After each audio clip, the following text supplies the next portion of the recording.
Good morning and welcome to today's edition of the program. My name is Etoma Edu. Well, good morning, Nigeria. Another beautiful morning to make sure we update you on everything that happens in Nigeria. There's a lot to talk about on the show. I am Ria Abdul. Indeed, Nigeria, it is time for breakfast. You could be anywhere, but you're choosing to spend your morning right here with us on the TVC Breakfast Show.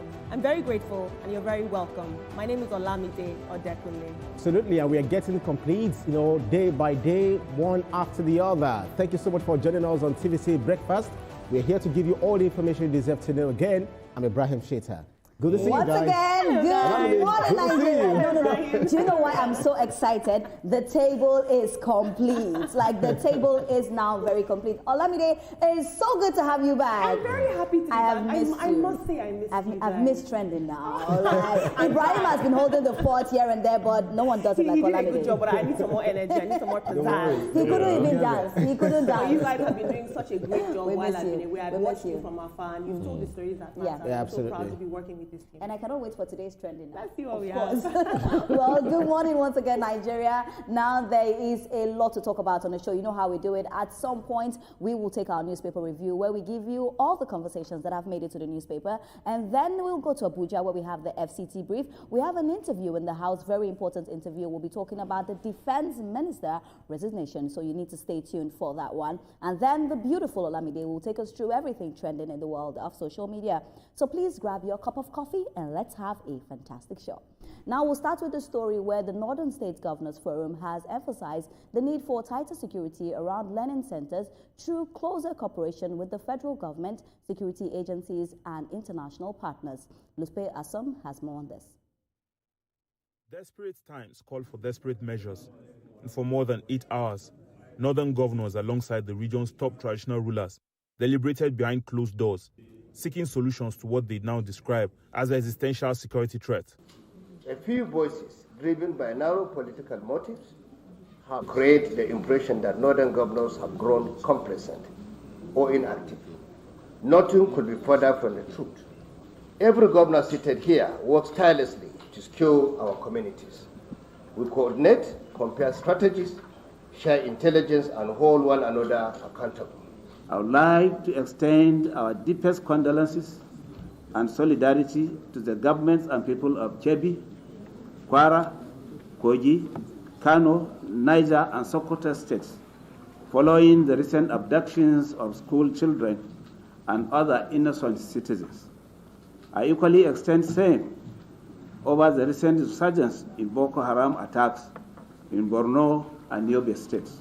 The meeting, which began at midday, stretched well into the night, and at the end of the intense session, Northern governors issued a communique outlining sweeping security and political commitments.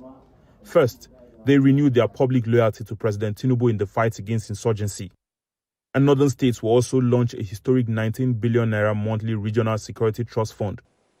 In order to effectively confront the security crisis in the north, the forum resolved to set up a regional security trust fund to be funded with monthly contribution of 1 billion naira from each state and local governments to be deducted as source under a framework to be agreed upon. The governors further made an urgent call for a 6-month suspension of all mining activities in the north, citing illegal mining as a major contributor to insecurity. The forum reaffirms its wholehearted support and commitment to the establishment of state police. Accordingly, the forum encourages national and state assembly members in the region to expedite action for its actualization. The forum observes that illegal mining has become a major contributory factor to the security crisis in northern Nigeria. The forum therefore resolved to strongly recommend to the President to direct the Honorable Minister of Solid Minerals to suspend mining exploration for a period of 6 months to allow proper audit and subject all mining licenses to revalidation. These sweeping commitments mark one of the boldest security and political statements in recent memory. How Abuja and the affected sectors respond remains to be seen. Lupe Asom, TVC News, Kaduna. All right, thank you so much, Lupe, for that one. We have listened to it. We're hearing 19 billion naira. That's not small money. But oftentimes when we hear monies like this, at some point you see that, you know, I always say snake because that's what's likely that we hear. You know, we do not see it really happening. But I think that is a step in the right direction for these northern leaders to come out together, because at the end of the day, most of these things happen in the north. We know that right now it's spreading to other states, but majorly you see them happening in the north. Yeah. So them coming together to say that it's time for state police and it's time for us to take security in our hands. Etoma, if you remember, we're having discussions on the fact that a lot of children in the north cannot go to school because they're scared. And how long do we want to continue like this? Yes, if you notice there's a trend, it's as if Nigeria is going back to its original arrangement. We had a similar thing with the Western governors from the Western states coming together and talking about the same thing, and the Northern governors have done this, but the Northern governors went a step further and say each state will contribute 1 billion, you know, to the security fund, and they will share information, they will share intelligence, they will share manpower and anything they could do to stem this ugly tide. And another beautiful thing, as far as I'm concerned, that they are suggesting is close all mining activities for 6 months. If these measures are taken, we'll see a law.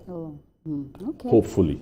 We'll see a law in what's going on. But what they are doing is the way to go. I'm expecting the Southeast governors and the South-South governors to come together and have the same commitment. I'll say I'm expecting every governor to come together. Way to go, Olamide. But oftentimes we hear things like this and it doesn't pass through. We've been saying on this table that talk is cheap, because we keep talking and you wake up one morning, something happened in Kwara, something happened in Sokoto. A bride-to-be in Sokoto was abducted. You know, she was just about to do her wedding and she was taken away. A church as well in Kogi. So it's like we keep talking, but it seems like these bandits are saying that these people is just talk. Are we getting to the point where we say talk is cheap? What are we really implementing? Absolutely. I believe that the North is making a statement right now, and Northern leaders are showing us that there's a reality that they can no longer ignore. This centralized policing system was built and created, like you said, over 60 years ago. And so it's no longer able to handle the current threats that the North is facing. These are 21st century problems. It's a new security landscape, or rather a new insecurity landscape for the North. And so they need new systems.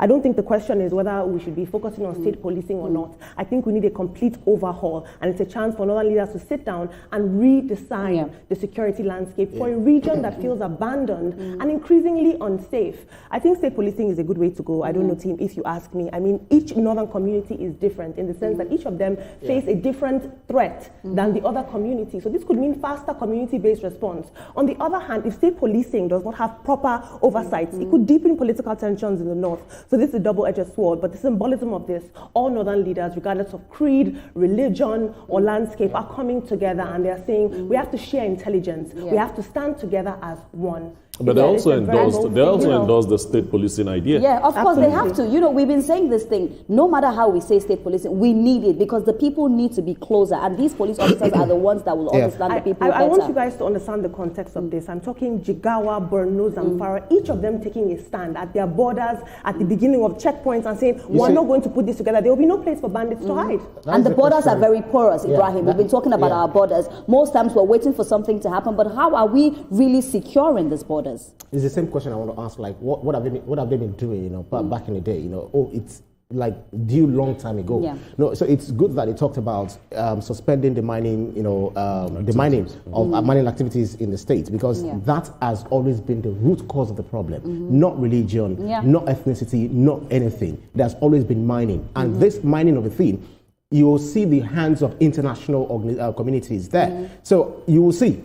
If the governor said, let's suspend these activities for 6 months, what is going to happen after 6 months? And then you now begin to see some countries, you know, these foreign communities, I don't want to start mentioning names, but you know what I have in mind when I say that. They will start making another statement, because that is where they get their, you know, resources from. That is their interest. So when they say, we want to come and save Ria, want to save Olamide, want to save want to save Etoma, it is not you that they want to save. It is the bauxite, the clay, the lithium, etc. That are the when we say things like this, at the end of the day, me, I'm just hoping and praying for peace in Nigeria, because Nigerian citizens deserve that peace. Nigerians' children need to go to school in the north. So anything that will happen to see that these people get the education that they need, and not just education, get the safety that they need, is what I stand for. But yes, we'll go on a quick breather. And when we come back, Ibrahim is ready for the newspaper review. Don't go anywhere. This is TVC Breakfast.